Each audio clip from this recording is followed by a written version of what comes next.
बिस्मिल्लाहिर्रहमानिर्रहीम। लास्ट कुछ लेक्चर में हमने डायोड के बारे में बात की है कि जब हम एक पी टाइप रीजन और एक एन टाइप रीजन को आपस में मिलाते हैं तो हमारे पास एक डायोड बनता है जिसमें करंट दोनों होल्स और इलेक्ट्रॉन की वजह से जनरेट होता है। हमारे पास एक पी रीजन होता है जिसमें हमारे पास मेजॉरिटी चार्ज कैरियर्स होल्स होते हैं और माइनॉरिटी चार्ज कैरियर इलेक्ट्रॉन होते हैं, जबकि एक एन रीजन होता है जिसमें मेजॉरिटी चार्ज कैरियर इलेक्ट्रॉन होते हैं और माइनॉरिटी चार्ज कैरियर्स होल्स होते हैं। तो जब हम दोनों को ज्वाइन करते हैं तो हाई कंसंट्रेशन से चार्ज लो कंसंट्रेशन में आता है, मतलब हमारे पास डिफ्यूजन करंट आती है कि हमारे पास जो एन टाइप से इलेक्ट्रॉन है वो मूव करते हैं पी की तरफ, और पी टाइप से जो नंबर ऑफ़ होल्स हैं जो कि वहाँ पे मेजॉरिटी चार्ज कैरियर्स हैं वो मूव करते हैं एन रीजन की तरफ। और ये तब तक मूव करते रहते हैं जब हमारे पास नंबर ऑफ़ जो होल्स हैं इन एन रीजन और पी रीजन दोनों की वैल्यू सेम ना हो जाए। सेम इसी तरह जो number of electron and N region P region दोनों सेम ना हो जाएं तो तब तक ये डिफ्यूज़ करते हैं और उस दौरान ये करंट को जनरेट करते हैं जिसको हम डिफ्यूजन करंट का नाम देते हैं। और इक्विलिब्रियम पे आके ये दोनों सेम हो जाते हैं तो हमारे पास करंट जो है वो रुक जाती है ना।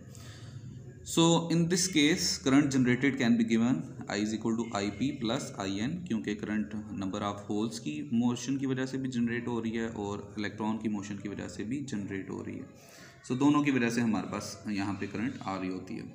सो अगर आप क्योंकि इक्विलिब्रियम में आ गए हैं, दरमियान में हमारे पास डिप्लीशन रीजन बन गया है जिसकी वजह से फर्दर चार्जेस मूव नहीं कर पा रहे, तो अगर हम यहाँ पे एक्सटर्नल फील्ड अप्लाई करें, कोई वोल्टेज अप्लाई करें, सो उस when apply external field to overcome depletion region the potential barrier is low down by an amount of energy E V naught, कि जब हम वोल्टेज एक्सटर्नल फील्ड अप्लाई करेंगे तो हमारा जो पोटेंशियल बैरियर है वो लोअर हो जाएगा, उसकी जो विड्थ है वो थोड़ी कम हो जाएगी। और कितनी कम होगी? E V naught. V naught stand for जो हम उस पर वोल्टेज अप्लाई करेंगे। जितना ज़्यादा एक्सटर्नल फील्ड अप्लाई करेंगे उतना डिप्लीशन रीजन की वैल्यू जो है वो कम होती जाएगी। And probability of majority charge carriers crossing the junction and diffusion current density increase by factor E V not divided by के बी टी। तो डेफिनेटली जब हमारा डिप्लीशन रीजन कम होगा तो हमारी जो करंट डेंसिटी है वो डेफिनेटली बढ़ेगी। और कितनी बढ़ेगी अगेन डिपेंड कर रहा है हमने कितना एक्सटर्नल वोल्टेज अप्लाई किया है। जितना वोल्टेज अप्लाई करेंगे उतनी हमारी करंट डेंसिटी जो है वो बढ़ती जाएगी। हमारे पास current density due to holes और current density due to electron दोनों बढ़ेंगी, दोनों की मोशन इंक्रीज़ होगी, जिसकी वजह से हमारी टोटल करंट भी जो है वो इंक्रीज़ हो जाएगी। हम डायोड की बाइसिंग करेंगे तो डेफिनेटली उसकी जो करंट डेंसिटी है ड्यू टू होल और ड्यू टू इलेक्ट्रॉन दोनों बढ़ेगी। So thus the diffusion current density J steric HP and J steric EN in forward bias diode can be given as. So J steric HP show कर रहा है current density due to hole in P region when we applied biasing on it. जब हमने उसको बायस किया है तो उस टाइम पे जो उसकी करंट डेंसिटी है उसको हम स्टेरिक से शो कर रहे हैं। सेम इसी तरह J steric EN stand for current density due to electron in N region. So अगर आप देखें तो जे स्टेरिक एच पी जो है वो किसके इक्वल है? J H P into E V naught K B T. So ये जे एच पी क्या थी? Current density due to hole in P region, जब हमने उस पर बाइसिंग अप्लाई नहीं की हुई थी। अब जब हमने उस पर बाइसिंग अप्लाई की है तो उसकी जो करंट डेंसिटी है वो पहले की करंट डेंसिटी से कुछ फैक्टर बढ़ गई है। कितना factor? E V not divided by K B T. और ये डेफिनेटली जितना ज़्यादा वोल्टेज अप्लाई करेंगे उतनी ज़्यादा वो करंट डेंसिटी बढ़ेगी।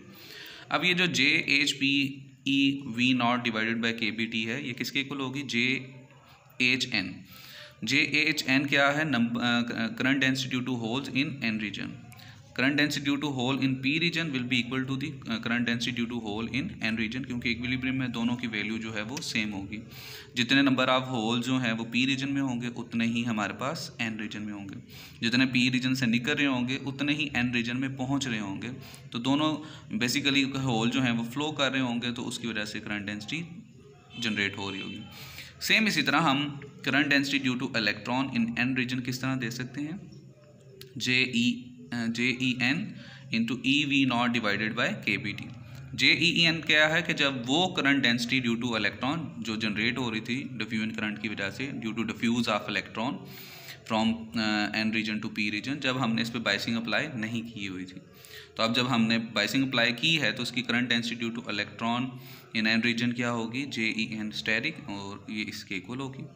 और current density due to electron in N region will be equal to the current density due to electron in P region, जितने एन से निकलेंगे वो सारे के सारे पी रीजन में पहुंचेंगे। सो जैसे कि मैंने बताया where J steric H P किसके इक्वल है, current density of hole in P type when biased. J steric E N किसके इक्वल है, current density of electron in N region when biasing हमने अप्लाई की है। Where J H N is equal to J H P. ये current density due to hole and electron is same when no external field is applied. दोनों की value हमारे पास क्या थी, same थी इक्विलिब्रियम कंडीशन में जब वो आ गए थे। So therefore we can say that the net current density due to hole when it is forward bias junction can be given as, जब हमने जंक्शन को फॉरवर्ड बाइस किया है तो सिर्फ अगर होल से जो करंट डेंसिटी जनरेट हो रही है उसकी बात करें, so that will be equal to the J H is equal to J steric H P minus J H N. मतलब current density due to hole in P region जब हमने उसको बाइस किया था उसको हम माइनस करेंगे current density due to hole in N region जब हमने उसको बाइस नहीं किया हुआ था। डेफिनेटली जब हमने उसे बाइस किया है तो वो एक पर्टिकुलर डायरेक्शन में, जब हम पॉजिटिव को पॉजिटिव से हम अटैच करेंगे तो उसको रिपल्शन की वजह से वो एक डायरेक्शन में मूव करेगा। सो उसको इक्विलिब्रियम वाली वैल्यू से हम माइनस करेंगे। सो हमारे पास जैसे कि जे स्टेरिक एच पी की वैल्यू अभी पीछे हमने डिराइव की है वो ये आई है, और ये किसके इक्वल है, J H P this one is equal to J H N. इसकी वैल्यू को हम जब यहाँ पे रिप्लेस करेंगे, सो यहाँ पे दोनों जे एच एन यहाँ से कॉमन आ जाएगा। सो ये हमारे पास करंट की वैल्यू आ जाएगी, current density due to hole is equal to the J H N into E V not divided by K B T minus one. So similarly ये हमारे पास करंट डेंसिटी आई है ड्यू टू होल, और अगर हम देखना चाहें कि current density due to electron कितनी है जब हमने उसको फॉरवर्ड बाइस किया है, तो सेम उसी तरह जो वैल्यू उसकी जब फॉरवर्ड बाइसिंग हमने की है तो एन रीजन में थी उसमें से हम माइनस करेंगे जो कि उसकी पहले से पी रीजन में है, क्योंकि जब हम उसको फॉरवर्ड बाइस करेंगे तो नेगेटिव को नेगेटिव से के साथ अटैच करेंगे तो हमारे पास जो इलेक्ट्रॉन है वो एन रीजन से कहाँ पे आ रहे होंगे, पी रीजन पे आ रहे होंगे। तो ऑलरेडी जो पी में हमारे रीजन में हमारे पास इलेक्ट्रॉन की वैल्यू है, करंट डेंसिटी है वो कम हो रही होगी, तो उसको हम माइनस करेंगे उस वैल्यू से जब हमने उसको बाइसिंग किया है। सो टोटल वैल्यू में से जब हमने उसे बाइस किया है पहली वाली वैल्यू में से उसे माइनस करेंगे, क्योंकि जब हमने उसे बाइसिंग की है तो पी को पी से मिलाया है और एन को एन से मिलाया है। तो बाइसिंग करने से पी रीजन में होल्स जो है वो कम होना शुरू होंगे और एन रीजन में इलेक्ट्रॉन जो है वो कम होना शुरू होंगे ड्यू टू रिपल्शन, और वो दूसरी साइड पे जाना शुरू होंगे, इसलिए हमने उसको माइनस किया है। और सेम इसी तरह जिस तरह हमने होल्स की वैल्यू को निकाला है, इसकी वैल्यू पुट करने से हमारे पास ये वैल्यू आएगी, current density of due to electron in P region. This will be the equation. So hole वाली और इलेक्ट्रॉन वाली दोनों की करंट डेंसिटी की वैल्यू हमारे पास आ गई है। तो अब नेट करंट डेंसिटी कितनी किसके इक्वल होगी, दोनों की वैल्यू को हमने ऐड अप करना है, क्योंकि टोटल करंट डेंसिटी जो जनरेट हो रही है वो movement of holes from P region to N region और due to movement of electron from N region to P region हो रही है। तो दोनों को हम नेट रिजल्ट निकालने के लिए ऐड अप कर देंगे। नेट रिजल्ट निकालने के लिए जब हम दोनों को ऐड करते हैं तो hence the total current density across the forward bias junction can be given as capital J is equal to the J H plus J E. Capital J represent कर रहा है टोटल करंट डेंसिटी को due to diffusion of electron and holes when we applied the voltage on it. So J H है density due to holes plus J E है current density due to electron. दोनों की value जो हमने derive की है वो यहाँ पे हम पुट करेंगे, और उसमें से हम देखेंगे कि हमारे पास ये जो फैक्टर है ई V not divided by K B T minus one वो दोनों में है, तो ये कॉमन आ जाएगा। और इस तरह से हमारे पास जो करंट डेंसिटी की वैल्यू है वो आ जाएगी ई V not divided by K B T minus one, क्योंकि दोनों में सेम था तो इसको हमने कॉमन निकाल लिया, into J H N current density due to hole in N region plus current density due to electron in P reason.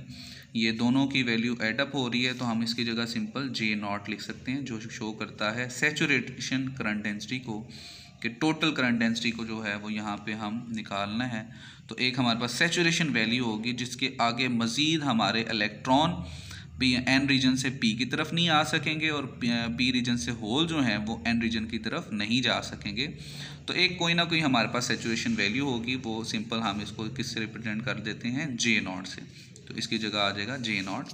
सो किसी भी पॉइंट पे हमारे पास करंट डेंसिटी देखना हो तो वो किसके इक्वल आएगी, आप इसे इंस्टेंटेनियस करंट डेंसिटी वैल्यू कह सकते हैं। So that will be equal to the J naught is equal to E V not divided by KBT minus 1। सो किसी भी पॉइंट पे हमने करंट डेंसिटी देखनी हो तो इस इक्वेशन से हम उसे फाइंड आउट कर सकते हैं, where J naught show the saturation current density point, वो मैक्सिमम वैल्यू जो किसी पर्टिकुलर वोल्टेज के लिए V नॉट के लिए हम गेन कर सकते हैं। अगर हमने करंट की वैल्यू की निकालनी हो, करंट की बात करनी हो, हमें करंट डेंसिटी ना चाहिए हो, तो इसी इक्वेशन से हम निकाल सकते हैं करंट की वैल्यू। As we know that current density किसके इक्वल होती है? बेसिकली करंट डेंसिटी क्या होती है? Current per unit area.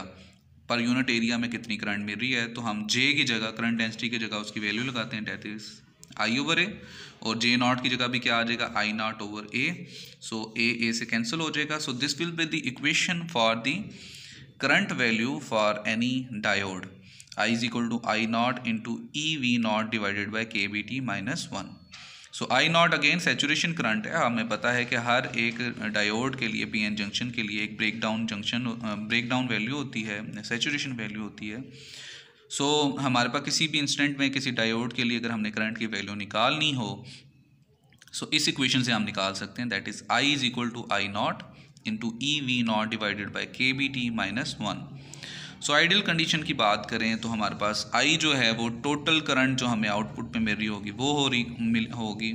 I not से मुराद है सैचुरेशन रिवर्स करंट, मैक्सिमम जो हमारे पास किसी पर्टिकुलर रिवर्स करंट के लिए जो वैल्यू आ सकती है वो है। V not stand for voltage barrier, जो किसी पर्टिकुलर केस में हमें वोल्टेज बैरियर फेस करना पड़ रहा है, उसी के मुताबिक फिर हमें करंट भी मिलेगी। KB stand for Boltzmann constant, and T जो है वो टेम्परेचर है इन केल्विन। सो इस इक्वेशन की सिग्निफिकेंस क्या है? सिग्निफिकेंस हमें बताती है कि current flowing in junction is the function of voltage applied across it, कि हमारे पास कोई भी जो करंट है वो फंक्शन है वोल्टेज का। डेफिनेटली ये वैसे इसमें हमने VI ग्राफ भी पढ़ा हुआ है कि जिस हिसाब से वोल्टेज की वैल्यू वेरी करती है उसी हिसाब से हमारे पास करंट की वैल्यू भी वेरी करेगी। और अगर यहाँ पे आप देखें तो हमारे पास करंट जो है वो टेम्परेचर पे भी डिपेंड कर रही है, क्योंकि हमारे पास इस इक्वेशन में करंट टेम्परेचर का भी फैक्टर आ रहा है, दैट इज़ KBT। और वो जो टेम्परेचर है वो केल्विन में हम हमेशा लेते हैं। तो जब टेम्परेचर की वैल्यू वेरी करेगी तो डेफिनेटली फिर हमारे पास आउटपुट पे जो करंट आ रही होगी वो भी वेरी करेगी। So this is the equation. हम इस इक्वेशन को यूज़ करके किसी भी डायोड के लिए किसी पर्टिकुलर टेम्परेचर और वोल्टेज की वैल्यू के लिए आउटपुट में कितनी करंट मिलेगी वो फाइंड आउट कर सकते हैं।